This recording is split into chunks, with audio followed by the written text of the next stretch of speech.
welcome to people from my part of the world, which is Friday morning, and a good evening to people from the US and the Northern Hemisphere.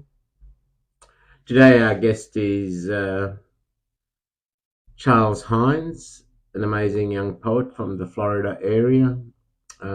He's more known for his live performances, competes in slams, etc.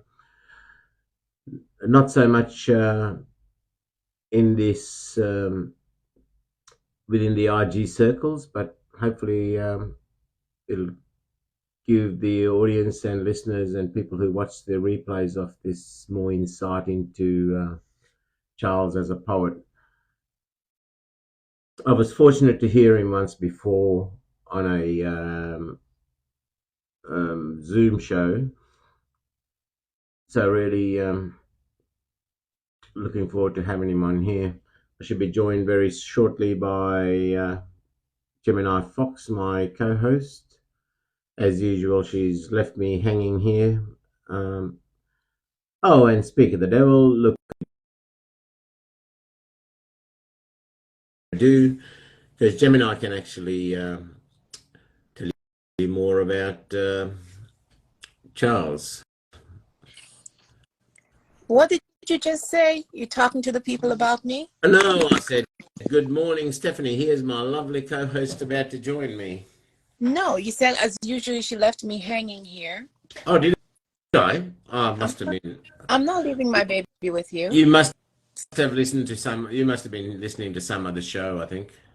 Oh, okay. You see, and this is why you get yourself in trouble. And he is so innocent. Rainier. Okay. Welcome everybody to the room. And how are you this morning, Miss Fox? I'm doing well. Since someone says that I may not make it to the show because I always leave them hanging. Hi, baby. Hi, Charles. Hello, LaBelle and Midnight and a whole bunch of other people I can't see right now. My bro, Midnight. How are you, my friend? Hi, LaBelle. So, Charles, you can either hit the request button, otherwise I can try to bring you up from the crowd.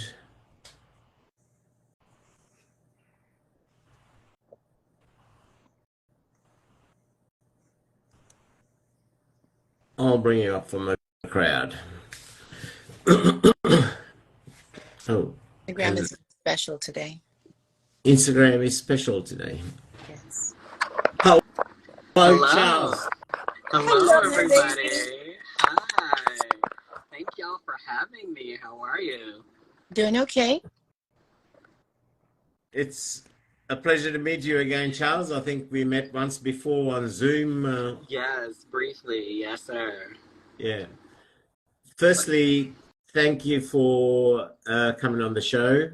And I'll just give you a bit of a brief rundown on the show. So this next hour 15, hour and a half, whatever, it's all about you.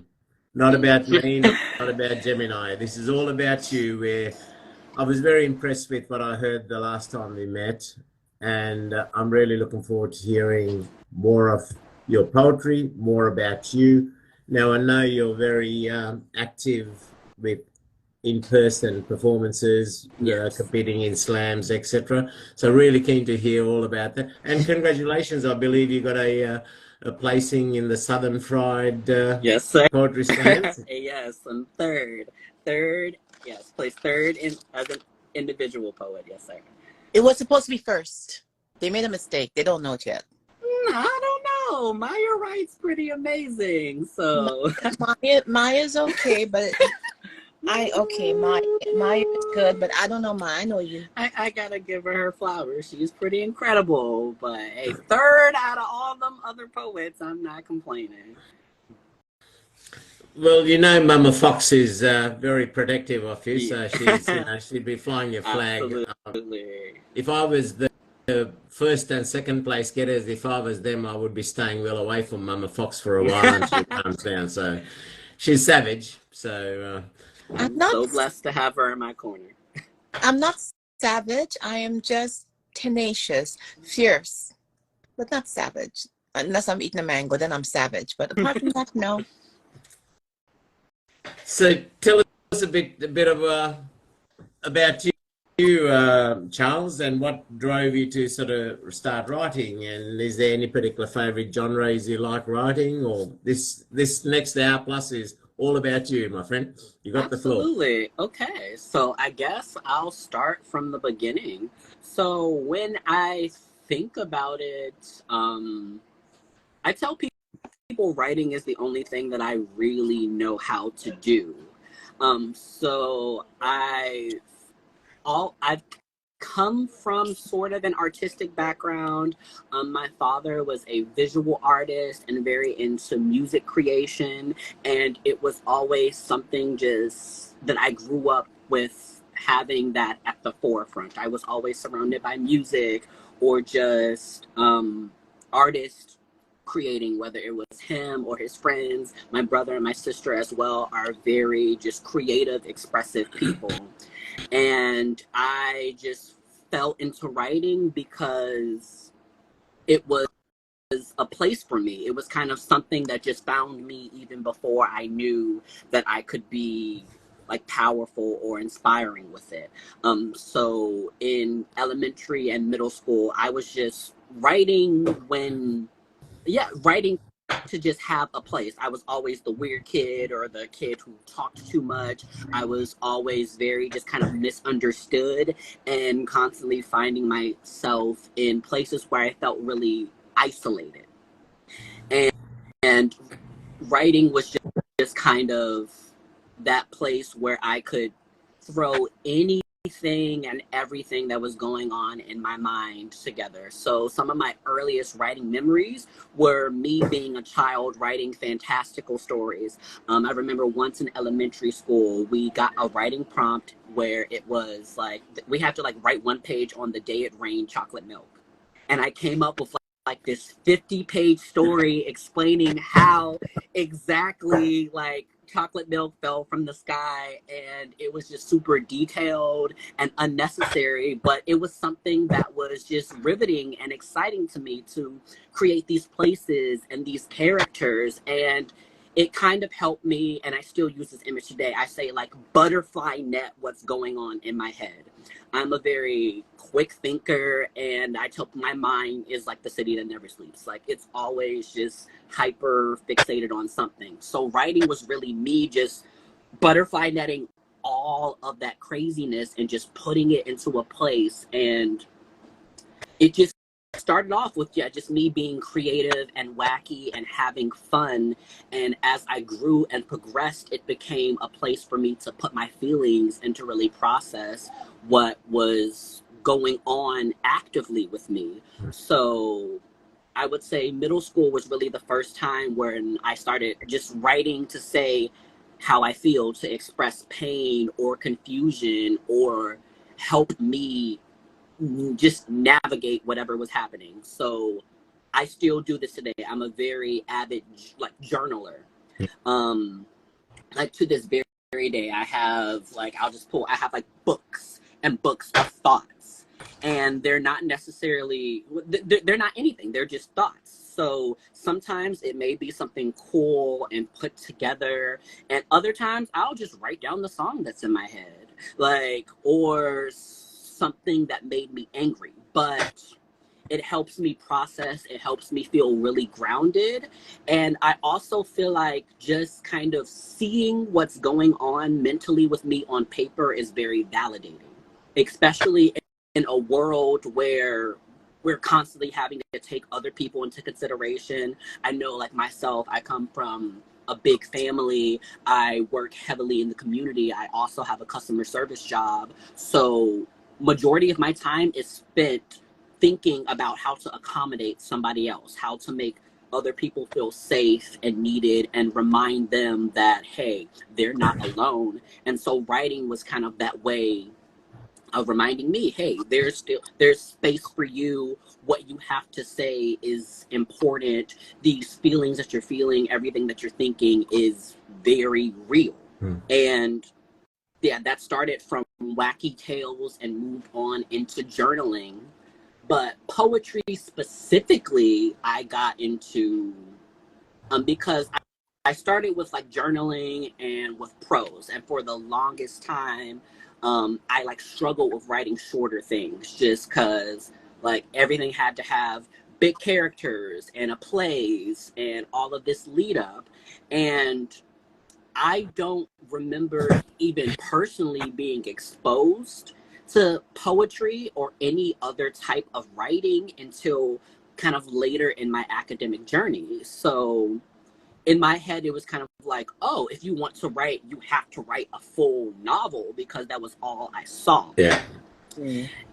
And like, so moving on to like middle school, I started writing poems honestly because I got my heart broken and I was upset.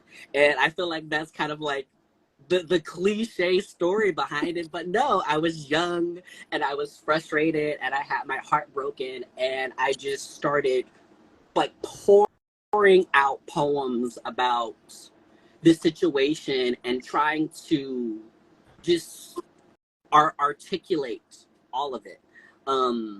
And I feel like just being that age, it's a very difficult time with emotional articulation, but also a very kind of pivotal time to learn how to communicate. So being in my early teens, and again, like we know, especially when you're a youth, we live in a world where everything is kind of given or told to you. So I look back now and I just remember being young and always being told, this is what you should be thinking about, this is what you should be focused on, this is how you should feel, and trying to navigate the external world telling me what I'm supposed to be, and then me as an individual finding who I really am. And writing helps still a lot with me seeing, okay, this is truly me. There are times where I'll look back at some old things I write just so I can rediscover this is what was important to me at this time. This was a recurring theme. Like, these were the people in my life. These were my influences, which show up in the worlds I create, the poetry I wrote, and that form of expression. It eventually, my writing just kind of became a hand-in-hand pivotal piece with my personal development. And so, yeah, so I was just in middle school, again, like writing because it's what I enjoyed doing. Do I know the person that broke your heart, and where do they live? I'm just asking. So I'm not going to give you the name, and secondly, I do not know. Thank God I don't know. But hopefully they're somewhere happy and thriving and living their best life. Hello, everybody. I'm seeing so many people that I love. Hi, D-Rod. You better be taking care of yourself, D-Rod. You need to take some medicine and go lie down because you keep saying that you're sick. Ooh, okay. Thank you. I'm bet. I'll be calling him soon. So, but so that was kind of just the start of me discovering my love for poetry.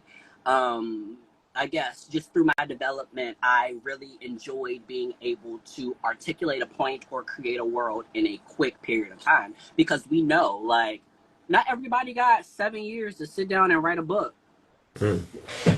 Like, so I was just like, I'm feeling these feelings now, and I need you to understand what's going on. And so poetry is just what I fell into by proxy and like accident, and I just happened to be a little good at it. A little good. So this is middle school Charles. Still. So segue. Middle school Charles, do you have any of your poems that you look back on and you're like, you share now from middle school or from junior high? Not at all. because they're all terrible. So Now, but before you go there, Charles, I've got to say, you used a term that I absolutely love, butterfly netting. mm, I love that term. And I just out of your narrative just now, I find so much that you said of a very healthy mindset. Right?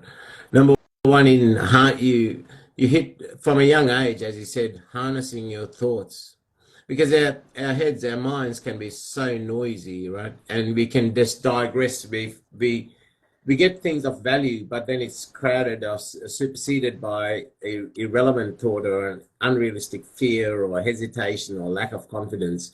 But I think in writing it down and learning to write it down at a young age, I think it's an absolute credit to you. And I've got to commend you on. You mentioned also with your writing and so forth, you want to create a safe space for people to let their thoughts, to express their thoughts. I think they're all very commendable traits in a young man, and also very profound and very, very much in touch with yourself and very much in touch with the path forward as we encounter challenges in life and how we get over hurdles, broken heart being the first of them. I'm really touched by that whole narrative about thank your you. healthy mindset you hold and maintain. And please do continue to do that, Thank you. Thank because I you. think in creating that safe space, to me, a picture paints 1,000 words. And by way of example, you can be very supportive to many others who aren't privileged to have gone the journey that you have. So my absolute compliments. Thank you. Thank you. And I guess the funniest thing of it all, and I try to remember this and also remind like everybody who's on like this similar journey, is it's kind of like the places that we belong, like our purpose finds us. So I remember being young and being like, I don't want to be a writer. They don't make money. I'm not going to write books. And having other aspirations and even going into poetry. And I wasn't thinking about creating community or like uplifting people in these spaces. I wasn't thinking about being an advocate for other people. It was just, this is how I feel right now. This is what I need. And from me just following what I needed, I fell into my eventual purpose, but also created a ripple effect of spaces for other people to find their purpose as well. But I'm not gonna lie, like that was never my intention, like at all. And I still tell people I'm a very, very selfish poet. It is about me and my feelings and what I want. And it's a blessing when I hear and see people say, oh, you inspired me, or I watched you do your thing and it made me feel safe enough to do my thing. Because that is like when I am creating, or when I am living Charles's life, that is rarely at the forefront of my mind. Like just recently in my journey, have I become a person that's like, okay, now let's step back and look at the bigger picture of the community. Because me innately, I'm just like, okay, I gotta fix me and I gotta serve me and kind of find what I need. But that's the thing. You say that. And at the same time, I don't say that you are a selfish person. I say you are transparent and vulnerable to a fault. Now, it's hard to find people that will be vulnerable and open, because everybody needs like a lot of people needs a safe space in order to feel that they're able to be vulnerable. And for you to just say, you know what, this is how I feel. This is what I'm going through. I'm just going to go ahead and share it, take it or leave it. That is not an easy thing to do. Absolutely. Now, the other to me, I see some people take life they paint life by numbers. They know where they want to go, and that's their destination. I need to do this. I need to do this. This is where I want to go. Others just let life be. I'm one of those people. And as you said, your intention might not have been there. And I let the universe direct my life. I don't say, okay, oh, this is what I want to do, and I'm not trying to live a prescribed set of steps to get from A to B. I think the beauty of life is exposing yourself vulnerably to the universe and let life bring what it must. So I fully resonate with those views. How about we give the listeners a taste of your wonderful work, because as I said, I was very impressed with. Now I didn't talk to my baby about what he was going to share, so I am just as excited as all of you. So here, I'm gonna jump around a little bit. So well, we'll read one piece, we'll talk on that, then we'll get on to another. Absolutely. So here, I'll start with something short, because Jim and I asked for like old stuff. So I was digging through to see if I had any of my middle school, early high school poems that I could dig up for you. And so here, I'll read like two short, like, because they're like 4-liners. I thought I was so profound. So this one is called Friendly Fire. And like, I'm laughing, like, I'm smiling because I thought this was like the hottest shit, like when I wrote it, like in high school. Friendly Fire. Are you the fool abusing the one who loves you? Or am I the fool loving you while you abuse me? Damn. And I was like 14 years old, like, I got this. But here's the thing, right? There's 4 lines, and it might have been in high school, but those 4 lines are so profound. They are. You know, Look at sometimes my baby. there is more in less. You know. No, like definitely. Oh my gosh, like, and I'm looking back at these, like, they all just feel like fever dreams. like looking back at just little ones I have. Okay, I'll read a second one. This is another two-liner. It's called Confession Number 7. I wrote like a series of just small confessions, and so this is number 7. Sometimes I regret leaving you behind, but if I hadn't, would I be as happy? A face came to mind when you said that. So here's a couple of things for me. Number one, I admire your in-depth and profound way of thinking as a 14-year-old adolescent. Right? At 14, writing poetry was the furthest thing from my mind. I was out there having just very physical sort of being. And the power of that, that's something that even to date that I question myself. I've had to walk away from some very good situations, right? And those 2 lines say a lot. Quite often we remain in dysfunctional relationships because we question, should we walk away, or is next door the fire? Am I going to jump out of this fry pan into a fire? So they stay in these dysfunctional relationships. And the very fact that you were thinking that way at 14 as an adolescent boy, that's amazing. That's absolutely commend you on that. Hi, Mr. Fun. Hey, thank you for watching. Shout out to Mr. Fun out in Atlanta. Incredible person, incredible poet. You know Mr. Fun? Of course. Well, I met Mr. Fun on Insta. I met a couple of people on Insta. You know me. I'm down here and I don't know nothing about the poetry world. I gotta take you up there. I gotta take you out there so you can goof off with him. He's funny. So he gonna have you in tears. He'll have you in tears. But I guess like it's funny to think about. And so I guess this was just a recent discovery that I made.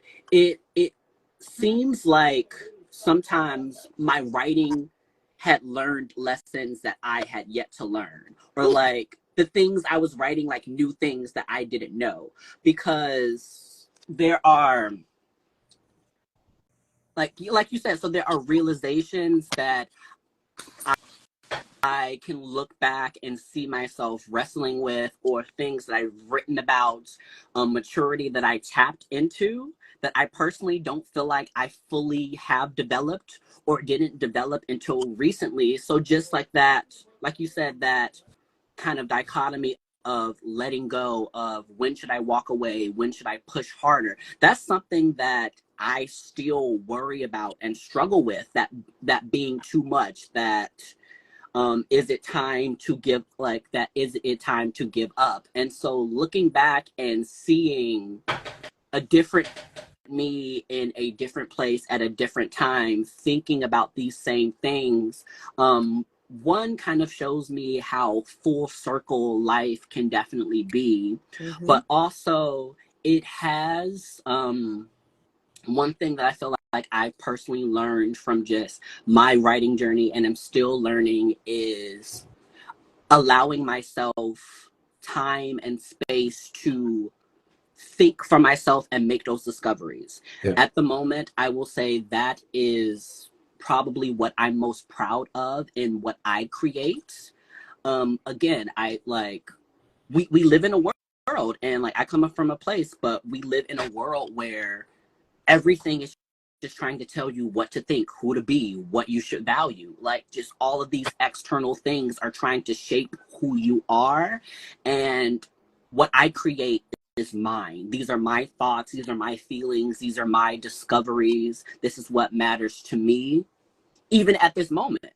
So I may look back 10 years from now and be like, no, Charles, you were wrong. You were dumb as hell. Like, but at this point in time, allowing myself to be okay with how I have developed up into this moment, and that space and that giving myself that grace has become incredibly important to me, because I am someone that, like, because like you said, so I'm kind of like the opposite. So I've never been that let life happen person. I've never been that type of person. I'm always a planner. I have always been the, if I do this plus this, it better equal this type person. And every time I think that I've checked all my boxes or know something completely, life proves you wrong. Every time I think this is certain, this is going to happen because I did all of these things right, is when life takes the wheel and shows me, all right, it's not always going to be like that. Or you can't really dictate how things look. And through my writing, through my personal progression, like just being compassionate with myself, but also like freeing myself of the responsibility of controlling everything in my life, has helped me create, but also made me happier. Like I see that every day in manifestations of my writing. So I know, me personally, I kind of write, I feel like I write backwards. I write in finished products. When I conceive a poem, it's like I'm seeing or hearing how I want to perform it when it's completely done. And then I have to go back through my brain and be like, okay, that's what I want to get to. All right, but this don't exist. Let me write that down. Like, what are these lines? And I'm kind of like pulling back to get to this standard or finished product that I think should be. But to do that, I have to kind of release what my expectation is and allow the creation to show me what it really is. Now, do you have a poem that speaks to that? So here's a life tip for you, Charles. You said sometimes you still question, should I leave or should I? That doesn't change. Even today, at different situations, we still ask that question: should I be staying? Should I be not? And that hesitation.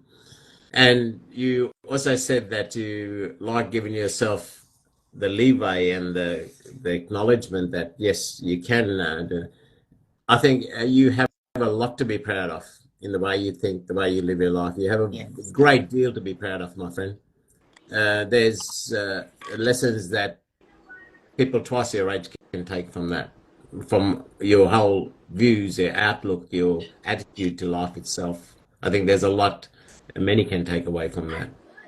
I'm really looking forward to hearing some of your um, longer pieces, your more recent pieces, and also not just hearing the piece. I'm really looking forward to. I love your delivery when I've seen you previously, so I'm really looking forward to seeing what does Charles take to that stage when he's, So I'm really looking forward to that as well. So, shall we get into one Absolutely. of those?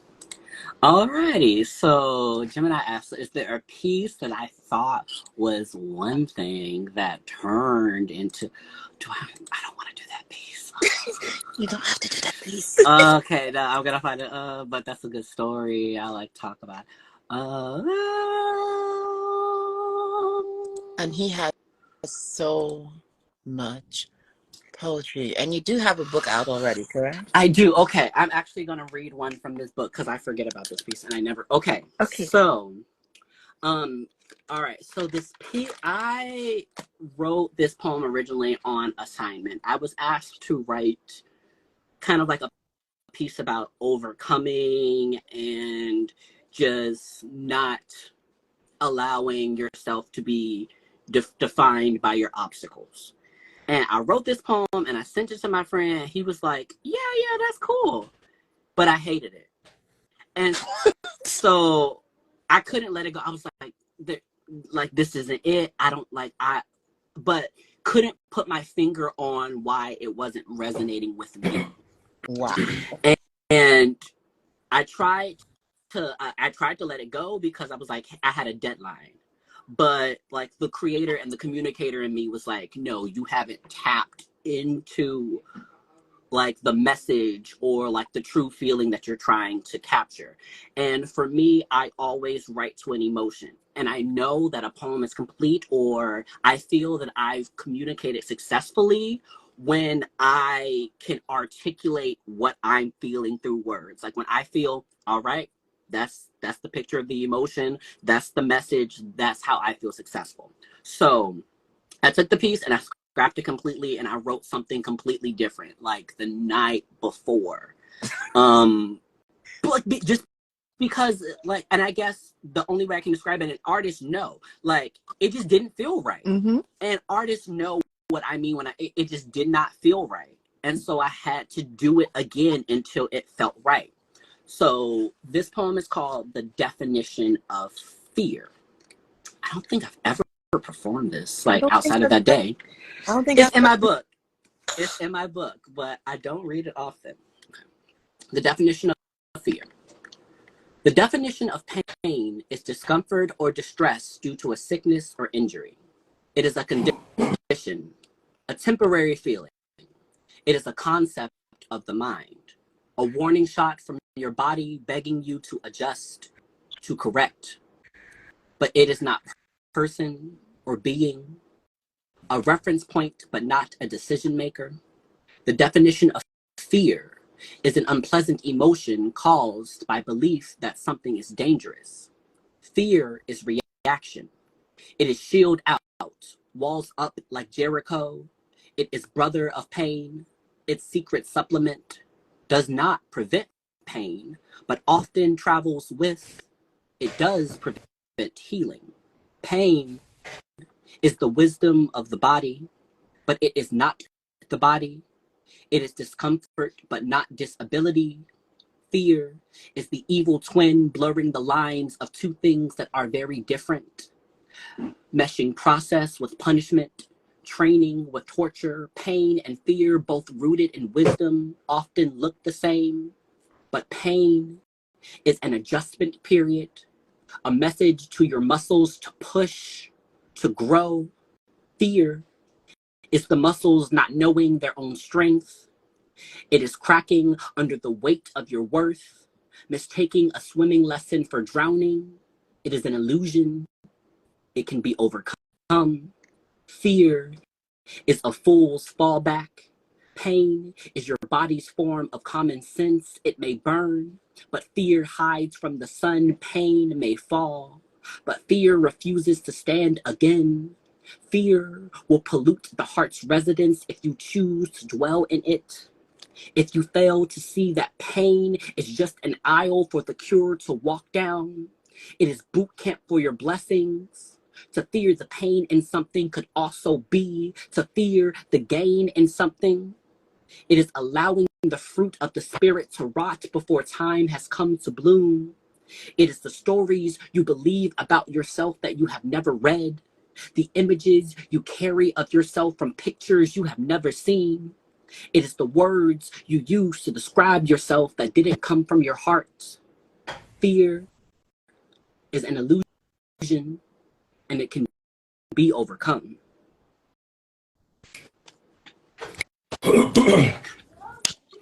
That is a very favorite topic of mine. You narrated that the whole journey, the whole concepts of fear really quite very clearly there, because through my life I found fear to be can be my best friend, or it can be my worst enemy. A healthy fear, which drives eustress, is healthy. Mm-hmm. An athlete gets that at the start of a race, at the start of a competition. That eustress gets the adrenaline flowing, gets us working. But the de-stress through fear, the negative side of fear, can really stagnate us where we can't move. Absolutely. And there's a very healthy side to fear. It makes us perform if you harness it and not succumb to the negative side of that fear. So fear is really quite a powerful sort of trait to have, to face, long as we don't get paralyzed by it. Absolutely. And make us strong and bring that more better part persona out. Absolutely. And I love that word. And I feel like I really enjoyed this poem. It felt right because it was like I was telling something to myself that hadn't fully set in. And just kind of pushing through that fear, it makes me think about, and we'll get a little bit into it. So with my writing background, my performance background started in theater. So before I was a poet and did this professionally, like I told you, I was like, I'm not trying to be a writer. They don't make no money.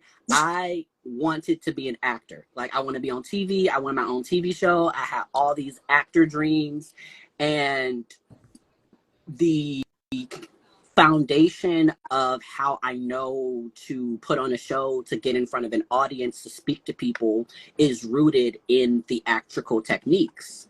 And so some of my first memories of kind of harnessing those nerves and pushing through it to accomplish something came from theater. I mean, you would rehearse from months, and then show day comes. Yeah, I'm scared, but it's the audience out there. What I'm supposed to tell them? Nah, I'm scared. Y'all go home. Like, you can't. Like the people are here. Like, you have to do it. And that was something that I had to retain and get used to, and still get used to, like today. Like, just kind of that concept of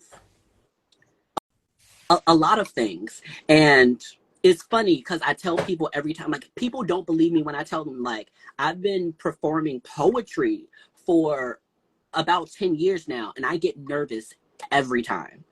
Every single time I get nervous, it's like I just forget, like, my 1,000 hours. Or, like, I tell people, like, you get on stage, you see everybody looking at you, and you forget everything that you're good at. Every time I get nervous and have to, like, re-coach and reharness and remind myself so many things. Remind myself, hey, this is what you dedicated time to do and be good at. Remind myself, hey, your narrative is important, and somebody didn't just come here to be entertained by you, but they came here to connect with you and be inspired by you. And like that, again, that happens every time. And I love what you said. It's not even because, oh, I'm scared to perform, or it's not even that, oh, I don't think I'm good at this thing. But one of the greatest pieces of advice I've ever been given was from my theater teacher. He said, if you're not nervous, you don't care enough. We worry, we have these nerves because the craft is important to us, because our message being presented clearly, our feelings being received correctly is important to us. And although poetry and theater and art is performance and pretty and entertaining, this is also communication. And I do this so that maybe somebody who is not me can see a little bit of what's happening in this brain, like to communicate that thing. And that's like where that fear comes from, but that's also what pushes me to be an intentional writer. Like, I want to do the best I can to kind of help you probe my mind, so that we have an understanding. It's that communication. Yeah.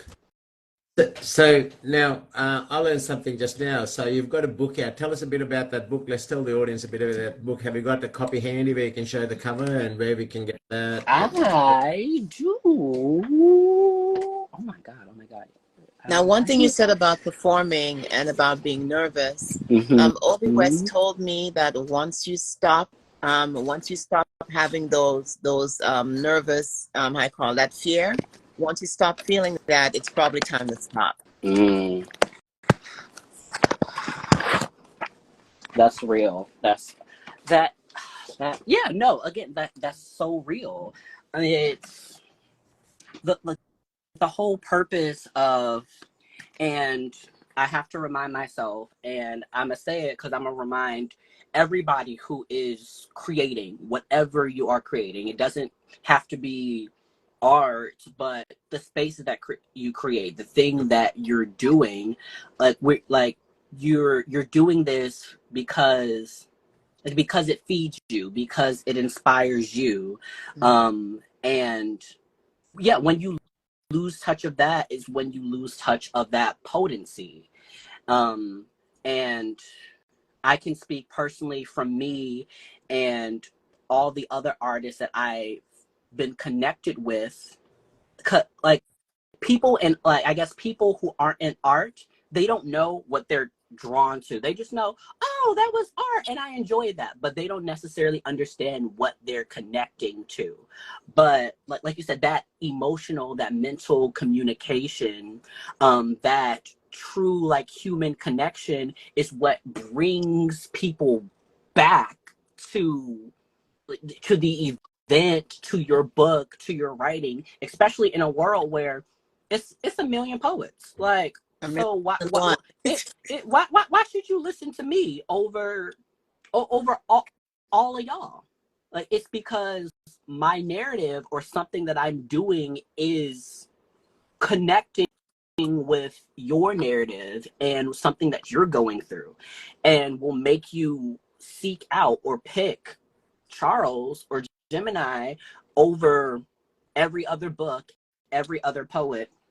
Okay, so of course this is the copy that I found. So my first publication, it's called Heart Feelings. This is just my raggedy edition. I couldn't find like a fresh new one. It is called Heart Feelings. It is available on my website, thecharleshines.com, and Amazon.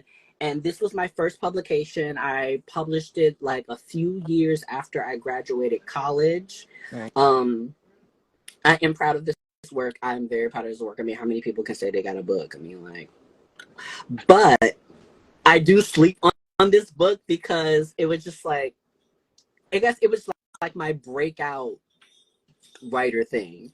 I got to a point where I graduated college and I slowed down a little bit in the competition since, oh my God, we haven't even like, we'll back to, we haven't even gotten to college and how I got good at poetry. But so I graduated college and I was like, okay, I got this degree. Like, what's next in this poet, writer, artist journey? And I was like, okay, I guess it's time to write a book. And so I did it to kind of help feel like I was a legitimate writer. I was like, okay, to be a real writer, you got to have a book. And I put things together, but I wanted it to be kind of the same as what I want my writing to be. I wanted it to be an introduction of me. I want people to read this book even to this day and understand me a little better. Somebody who often feels like they're somebody who often feels like they're misunderstood, or just perceived a different way. Like, and I think I wrote on the back, so on the back of the book, I talk about how I don't have a about the author page because I didn't have nearly as many accolades back then as I do now. But I just said, yo, if you want to know something about me, read my poetry, and hopefully you understand what's important to me, where I'm coming from, my point of view. Like, my work is as authentic as it's going to get. And so that is what Heart Feelings was. It is a collection of lots of poems that I was proud of at that time, stemming back from middle school. Some of my middle school poems are in here up until like my college days at that time. And yeah, it was just supposed to be just a little sneak peek into, all right, that's who Charles is. You see, And I need to get that book. And you this is why I have not written a book yet.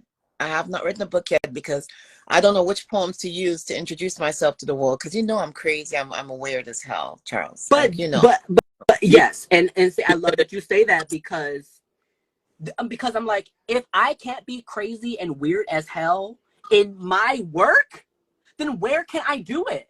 Like, You're not helping. Then where? I'm just like, okay, like, this is mine. This is my book.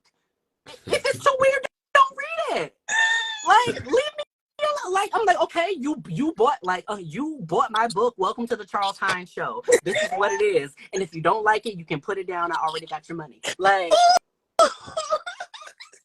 but we deserve spaces. We deserve spaces like that, where we shouldn't have to worry about, oh, am I going to weird somebody out? Am I going to offend somebody?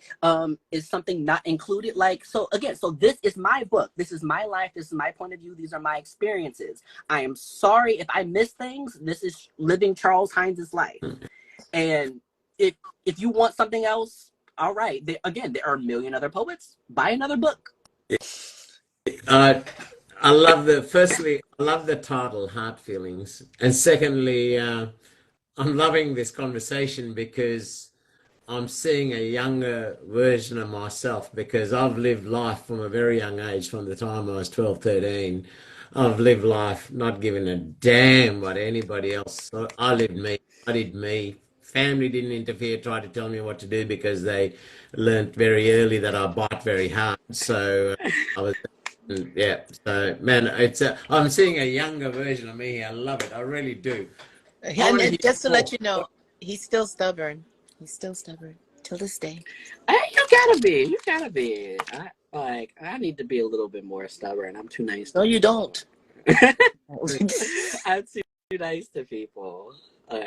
But that is Heart Feelings. Yeah, it was just what felt right at that moment in time. So that was my first publication. My second publication, which I don't talk about at all, is also available on my website on Amazon. It's called Incomplete Poetry, and it's exactly that.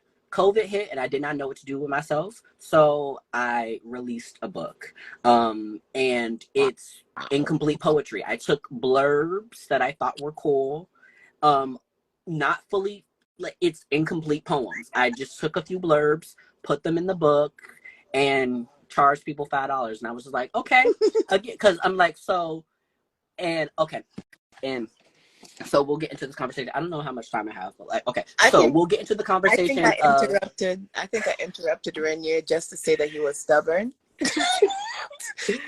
So Rainier, if you have a question, might as well go ahead and ask it now. I'm sorry.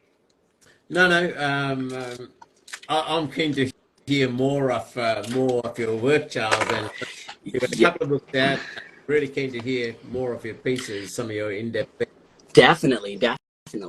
Okay, so I'll jump. Okay, so to give me time to find a couple of pieces, so I'll like speed through the rest of my journey. Yeah. So been writing a long time. I didn't get good at poetry until college when I found a community. So long story short, what had happened was I won my senior year poetry jam at Riverview High School. Was super excited, thought I was the best writer in the world. When you win the poetry jam at your high school in Hillsborough County, you go to the district poetry jam and compete against all the other winners. So here I was on my high horse thinking I was the best poet in the world, went to the district jam, and I lost miserably to none other than the incredible Jamie Lawson.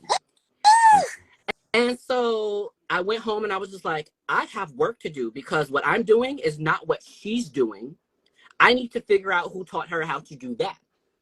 And Jamie is incredible and gracious and so welcoming. And she just told me all the secrets. She was like, hey, I'm teamed up with Heard 'Em Say and these people, like, so, and this is what we do. And this is how we become great. She taught me about the art community because until then, I was just writing by myself. And not showing other people. It was very much just a me process. I didn't have anyone else to bounce anything off of, to correct me, whatnot. And so she told me about Heard 'Em Say. And sad story was I never had an opportunity to go out to Heard 'Em Say because I lived just too far away and it just timing. But when I went off to college, I made it my mission to find the poetry community. I said, whatever I do, I'm going to find the writers who can show me how to be better than I know how to be. And that's what happened. I fell into an incredible organization called Project Spit, which was created by Shelby Burge and Sapphire and a few other people. But so I was just walking through campus one day and they were doing some event and I saw the poets performing. It was just God's will. I just walked past and a poet was performing. And I was just like, okay, that's it. Let me figure out what it was.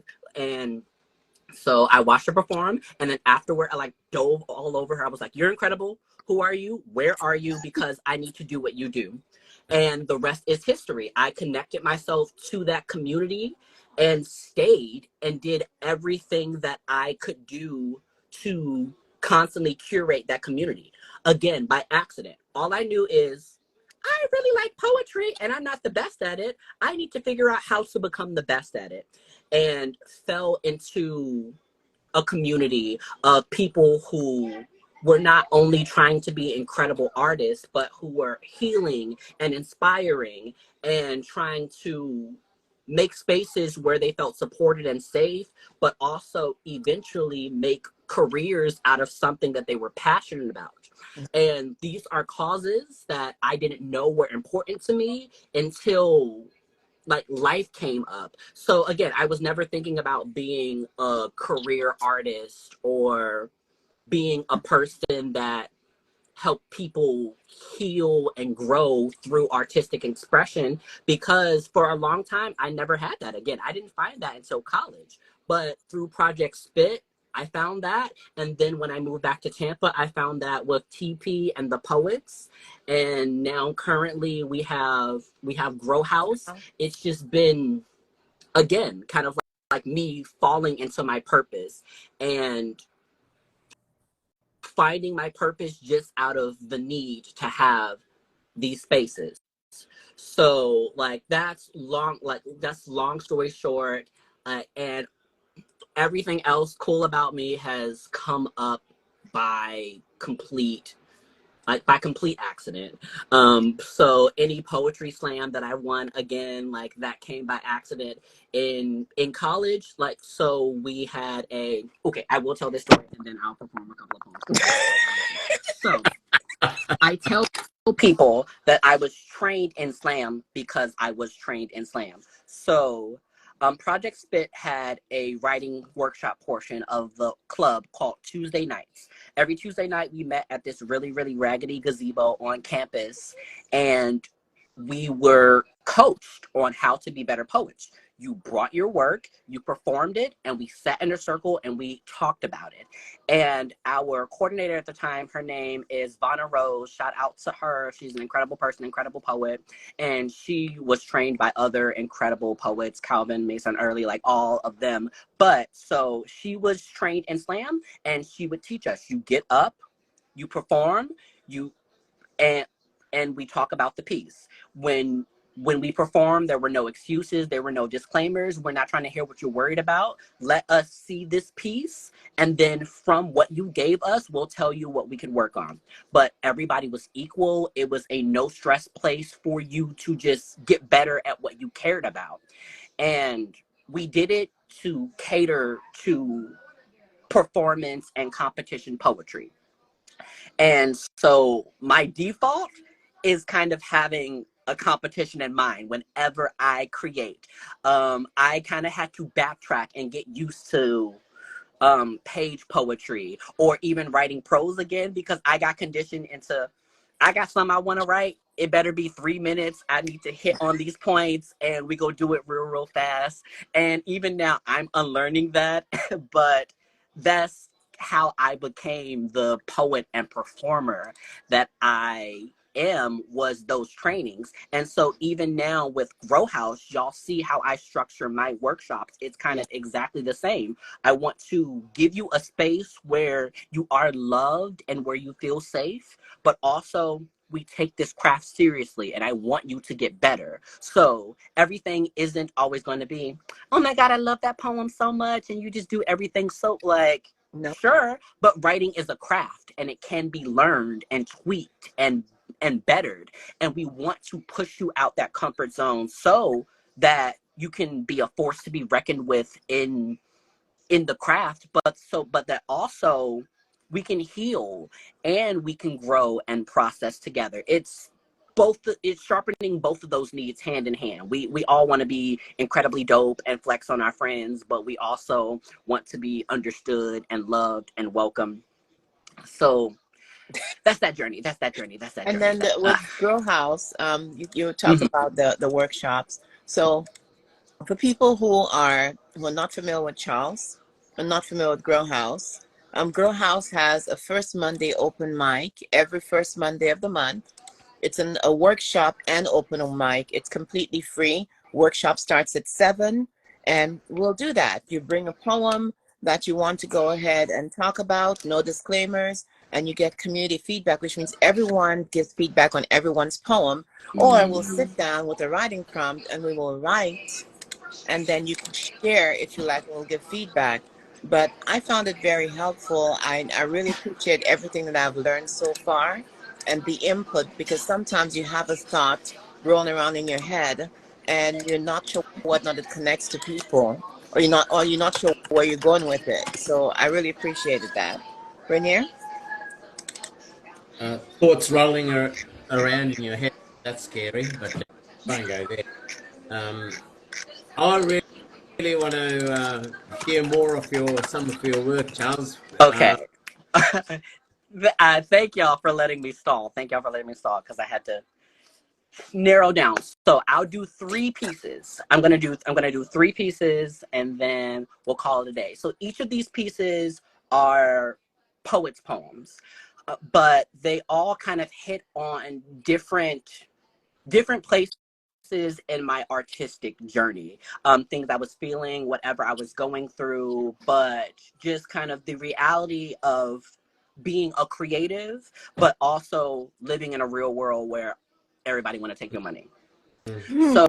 So this first piece is in a future publication. It's called Box in the Ocean. I got the reference, so just in case I forget it. Now, I am terrified to lift a prayer to heaven and have my hands swatted down again. There are people who have no idea I moved to Atlanta to pursue acting. People who have no idea I moved back to Tampa after being furloughed from a 12-hour job it took me over a month and a half to get. I attached myself to some talented kids in hopes that their success would wash onto me and I wouldn't be a complete failure. PTSD of overdraft fees, $5 paying for $4 gas, keeping me from full-time arts apprehension, breathing fire down my back like this poetry will keep me fed, but stuck in the hood, choking on the dust of my former self, like where the time go, Worrying what the hell I'ma do next, like where my mind go. I done blinked and found out I'm the cycle. Just another not working in the field their degree is in. I done blinked and found out I'm the nightmare. Just another that claim he go be a star. Too weak to rebuild a broken world, even if just for myself. See, I've been feeling seasick, talking to these kids about following their dreams, promising them a new world I've only seen in wasted ambition. How can I teach them to get anywhere when I'm still stuck in my hometown? Captain of a ship that never left the dock but still went under, sinking day by day and calling it the grind, like people can't see through my bullshit. They don't have to be disappointed in me. I'm disappointed in myself. That's one of my favorite pieces. I love that last line, right? Quite often, I'm my biggest judge, jury, and executioner, and yeah, and all that's what really matters. Whether we are pleased with what we did or whether we're disappointed in what we did, irrespective. 10 people will have 10 standing around. Will have 10 different opinions. Absolutely. But the only opinion that matters is your own. That's a very piece, very encouraging piece, and a very healthy way of self-reflection. Yes. Thank you.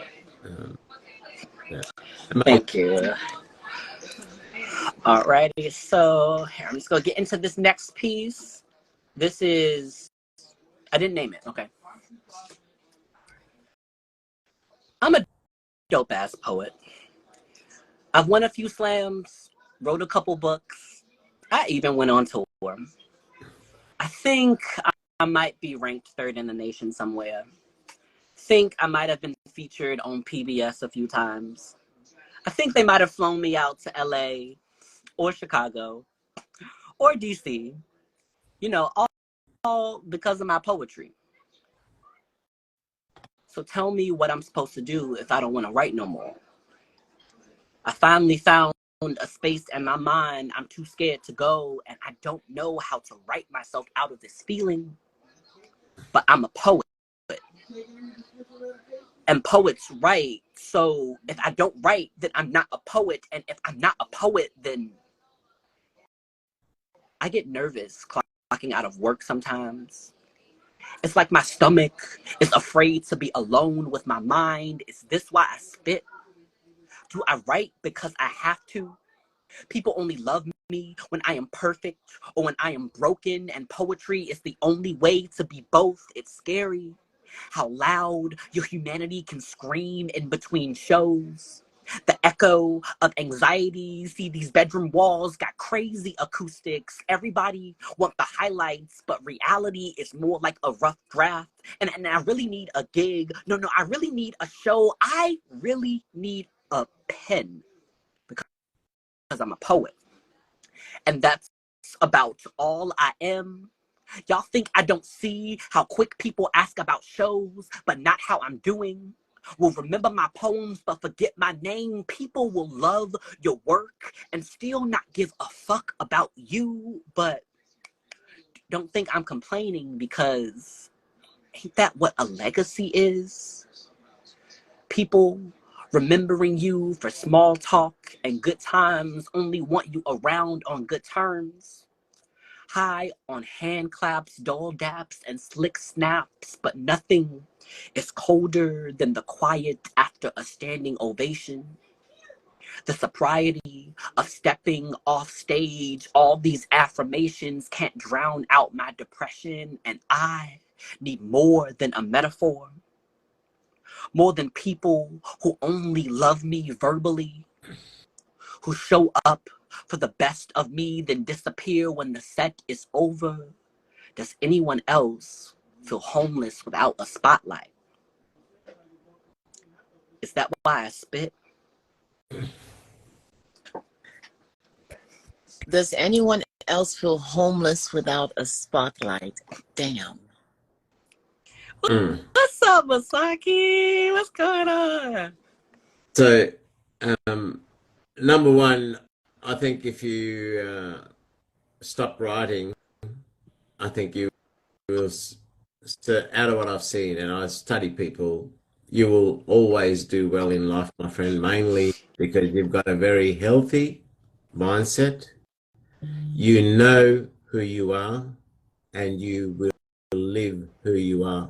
Those are the ingredients for success. So whether you're right or not, you will do well in life through that. Oh, I'm not gonna cry. Your Oh, I'm your not gonna cry on this line. your authentic is the key to your success, Thank you. to anyone's success. If Because in through that authenticity, if we are living our soul's journey, not somebody else's, not what societies and communities say that we should, there's your ingredient to success. Right? And you have that. And you've found that from a young age. And you've had the strength to overcome the fears of being you. And that's key. Definitely. No, thank you. Thank you. Um, and well, one, I'm just receiving and processing that. Thank you. Thank you. And I I'm telling it to myself. Yeah, I'm telling it to myself every day, but also I feel like it's something that we all forget, just living our lives. It's hard to kind of remind ourselves of the work where we're doing when we're in the work. Yes. It's hard to congratulate yourself from healing or living through something because we're too busy just trying to survive it, just trying to get through it, just trying to get to the end of it. And we forget the impact we have or the things we do to just to exist every single day. And yes, so like I said it a bunch of times, but I'm like keep saying it. So like at the end of the day, when I introduce myself, like Jim and I can attest to this, I get on stage and I say, hi, I'm Charles, I'm a poet. That's it. Like I never intended to be a curator or inspiration or a teacher or a person in the community. I was just, all right, I like to write. This is what I need to do. And I'm going to do everything I need to do so that I have a place to write and people to listen to me. And through me chasing my craft and what I love has spawned all of like has spawned these communities and these families and these accolades just from me being like, all right, I want to write, so I guess I'm gonna have to do this thing.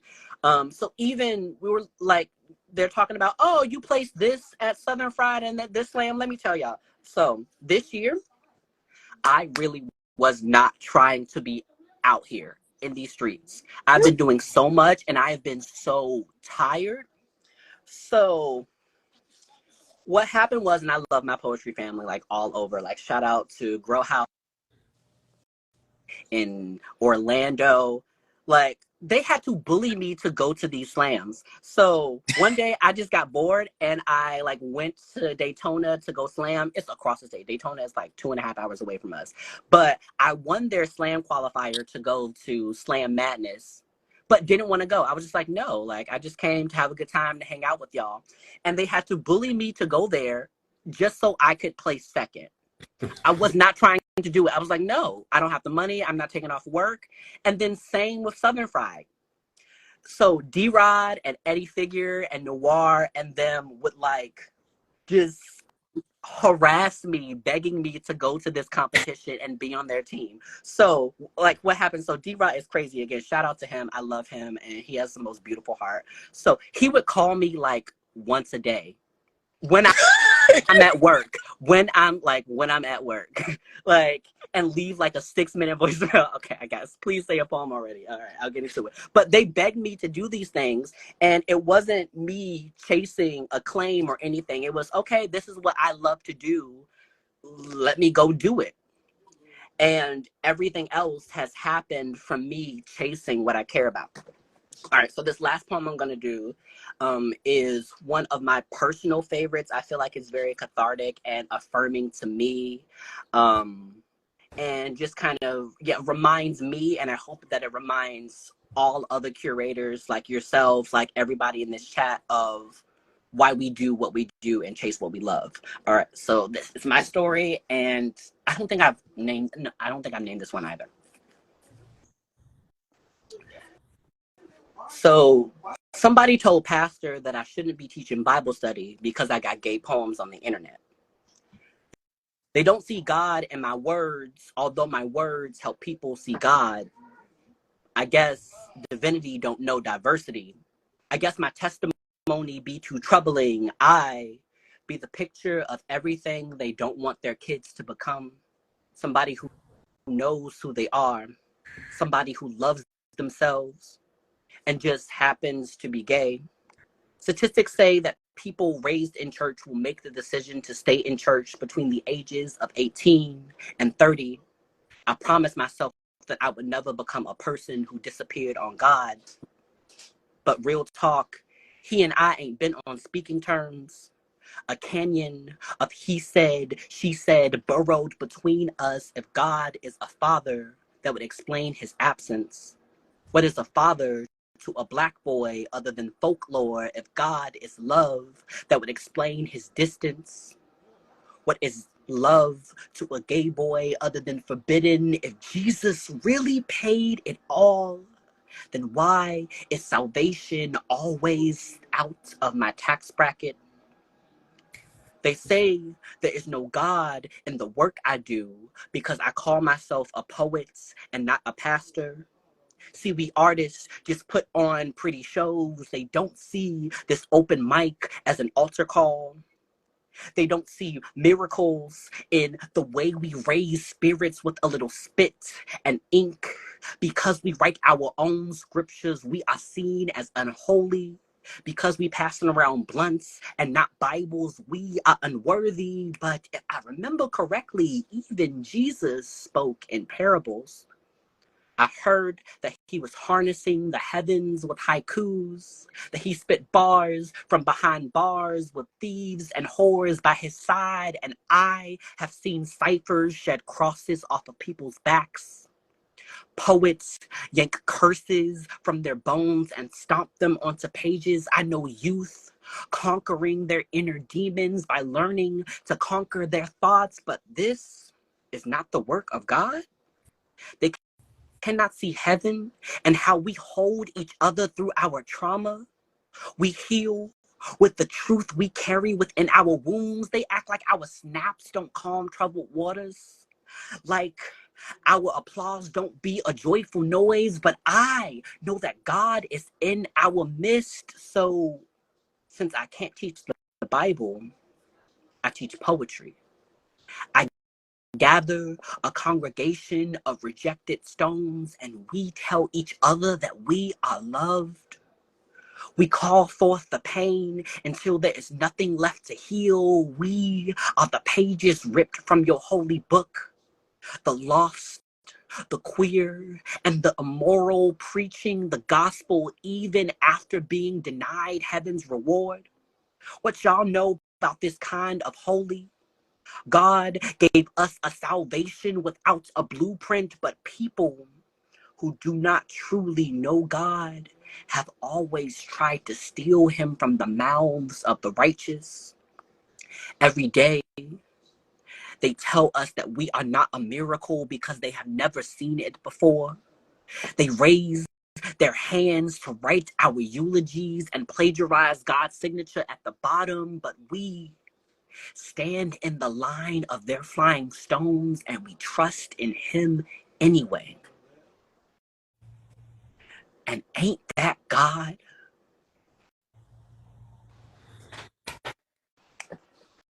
So many profound lines through that piece. I'm glad. I can see why that's one of your favorites. It says a lot. And look, that's one of those poems that I would love to read and read, because each time I read it, I would absorb more from each of the lines. Gemini's been typing some of the, and there's been some amazing comments. Thank you to everybody in the audience for your work is very, very appreciated and treasured. Going by just the comments, I hope when you get a chance to see some of these comments. Just by the way, so when I post this, I will add you and Gemini as a collaborator, so you can accept it, and then it'll post on your own page as well. This interview. Additional to that, we've got Gemini and I started a YouTube channel, Something More Than Gibberish. I'll be posting it there. And I recently started to, I've just been doing a backdrop. I'll create a podcast of each of these interviews under Something More Than Gibberish on the main channels, your Spotify, your Google, your Amazon, Apple. So I'll share those links with you. Thank you. My friend, I got to say, it's been amongst one of the nicest interviews we've had here, amongst many others that we've had. You really are a performer, and the conversation, the narrative of your journey has been very enlightening.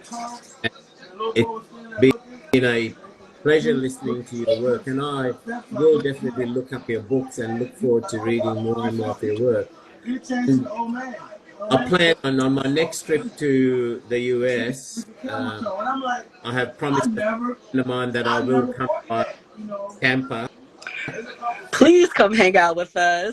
Please. We're crazy. I'm gonna let you know. We crazy. Okay, they already tried to take me out dancing. So y'all, if you're gonna take me out dancing, y'all gonna have to take him out dancing. Hey, you can come with us. You know we like. Now, I definitely am looking forward to meeting you in person.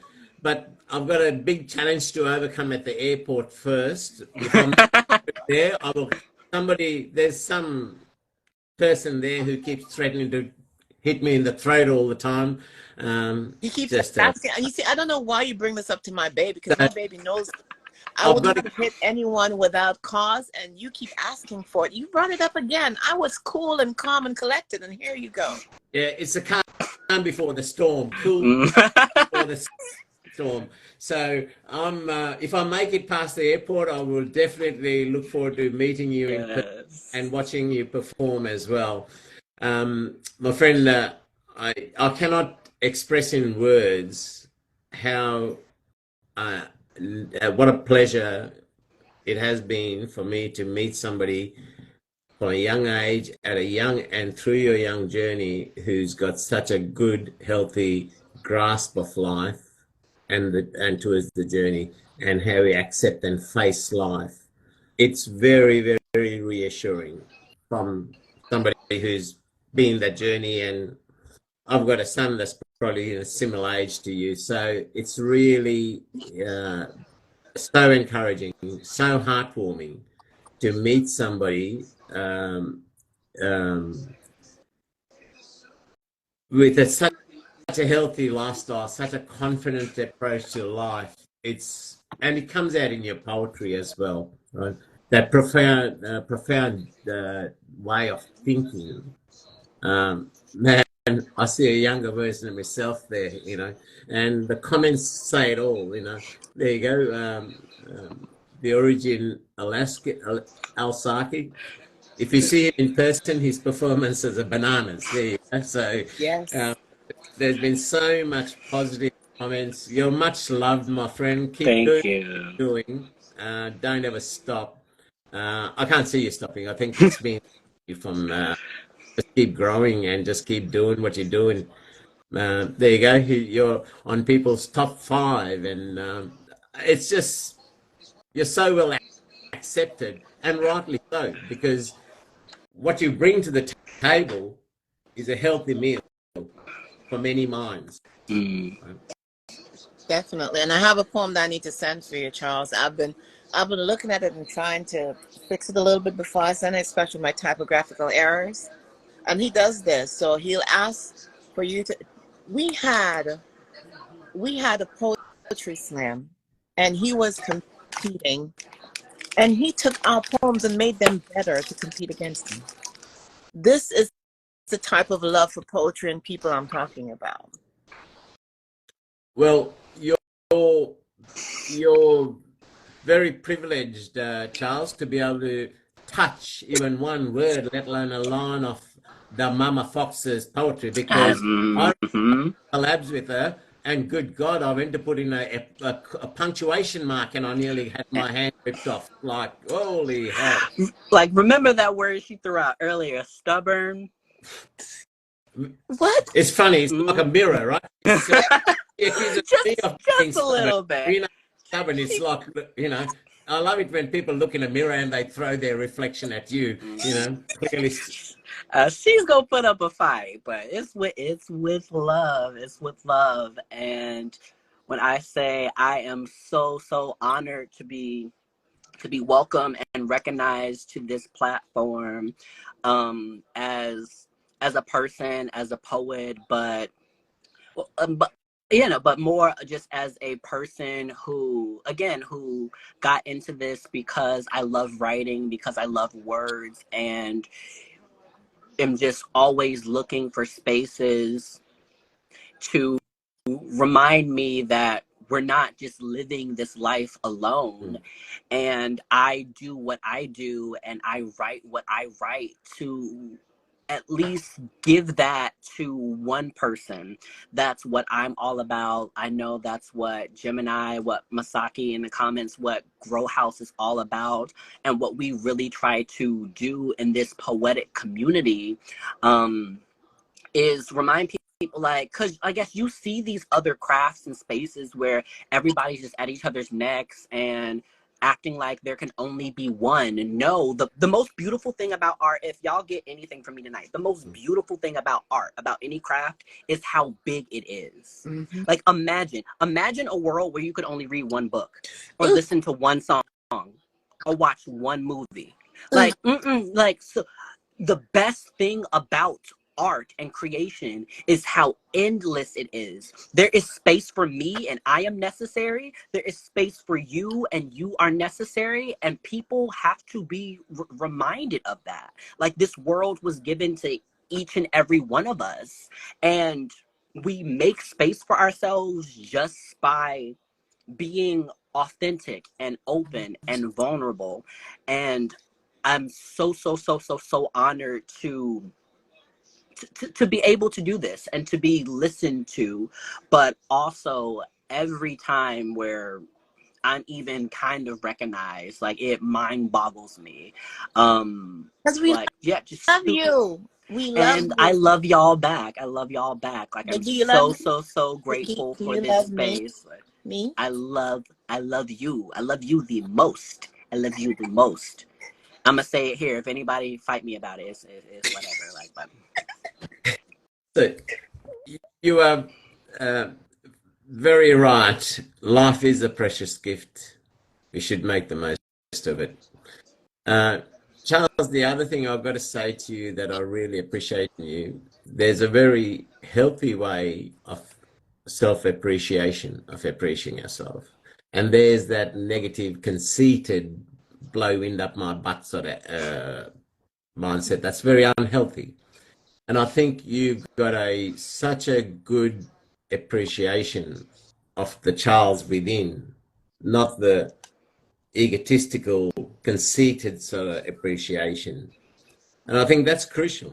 I think when we say we got to love ourselves, it's not that conceited, blow wind up your butt type thing. It's that inner self, that appreciation of the person within.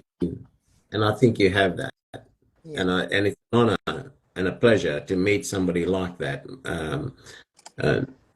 And your whole narrative, your confidence, your openness to share your vulnerability, to share your journey, it's been so enriching. And I have absolutely enjoyed having you on this platform. And I hope it's not the last. Absolutely not. Gemini, I have got a fairly good extensive list. We're booked up until about the end of November nearly, and forthcoming in the new year as well. I'd love to have you back on this platform, and thank you for your time and making the time, and thank you for a great interview, a great feature.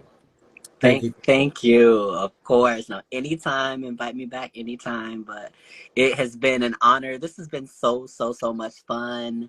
Much love to you, of course, Mama Gemini. Much love to you. Much love to everybody in the comments. Like, thank y'all for watching and supporting as well. And yeah, I just send all of my love and support to all of our respective communities. Thank you, baby. Thank you for agreeing. I wanted everybody to meet you. Like, I've adopted so many of y'all poets and little musicians, but I really wanted everyone to meet you and to be able to connect to you and Rainier. Robert Causey is in the comments, and he has been. I'm going to connect you and Robert because y'all journal like crazy. So thank you so much, and thank you everyone for coming. Actually, Robert will be on the show next week. So watch. Thank you to everybody in who's coming out of the room for your very enriching and supportive comments, and to those who will more than likely watch the recording of it once it's posted. And as always, Gemini, thank you for your time, and thank you for introducing Charles to this platform. And Charles, my heartfelt thanks, my friend. Thank you for making the time and being here. I've really enjoyed chatting with you. Yes, thank you. Really has been great. Stay safe, my friend. Stay blessed. But before you do go, anything you want to plug, anything you're coming up, use this opportunity to... Absolutely. So I have quite a few exciting things in the work that I can't tell you all just yet. But if you would like to follow me, my handle is somewhere down there, but that's Charles Hines 401, or you can look me up at thecharleshines.com. I will have quite a few announcements coming that way. Please also follow and support Grow House Tampa. If you are ever in the Florida vicinity and you want to be loved and you want to experience true, authentic, good art, please connect with Grow House. We are doing it for the community. That's all I'm gonna say. I won't get too biased and brag on us, but you gotta come see it. What you get from Grow House, you can't get anywhere else. So support me, support Grow House, and of course support all of your other local artistic spaces that are feeding the creatives that are doing it out of passion. Don't give up on your dreams. Do what you love. Life is too short, and all that jazz. Thank you. Thank you, Charles. Thank you all. My friend, and stay safe, stay blessed, and I wish you every success with everything you got coming up, and I look forward to meeting you in person. Yes, sir. And later. But absolutely. Make it past the airport. You definitely will. Like, even if you gotta shoot me a call, I'll make sure you get here safe. Yeah. Oh, really? Put on a leash or something like that. You know, put on I'm gonna get you. And Charles, I have a hug for you. I'm gonna start around your neck, and then we're gonna go ahead and give you a hug. You see how you get my baby in trouble? You see what you did? No. Good night. Good night. Love you. Good night, all. Thank you. Good night.